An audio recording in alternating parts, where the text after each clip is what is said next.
آج کل آپ کے علم میں ہے لوگ یوٹیوب پہ ویڈیوز بنا کے ڈالتے ہیں، اس سے سبسکرائبر بنتے ہیں، اس سے جتنے ویوز ہوتے ہیں اس سے آمدن ہوتی ہے.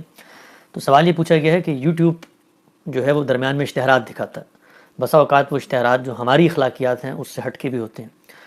تو کیا اس طرح کی کمائی جائز ہے؟ میں چاہتا ہوں اصولی طور پہ آپ بتائیں. اور بھی کئی پہلوؤں سے سوال آتا ہے کہ جو تعاون علی الاسم کا اصول ہے کہ کسی بد اخلاقی یا برائی میں انڈائریکٹلی آپ معاون بن رہے ہوتے ہیں، تو اس طرح کے معاملات میں کمائی کا کیا معاملہ؟ اصول میں تو یہ بات بالکل صحیح ہے کہ اگر کسی برائی کو فروغ دیا جا رہا ہے اور اس میں آپ بھی اپنا حصہ وصول کر رہے ہیں تو آپ پر بھی ذمہ داری عائد ہوتی ہے.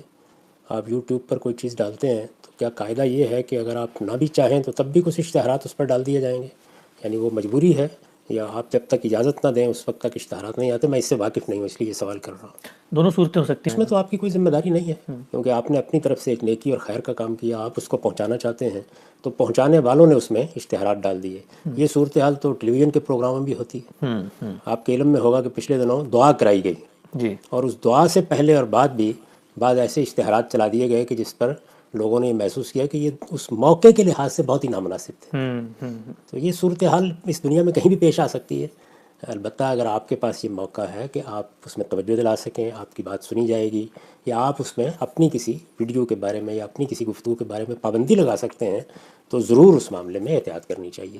کیونکہ اشاعت فاحشہ یا کسی غلط چیز کی اشاعت یہ آپ کو ذمہ دار ٹھہراتی ہے. قرآن مجید نے اس کو ایک بڑا جرم قرار دیا ہے کہ آپ غلط چیزوں کی ترغیب دیں.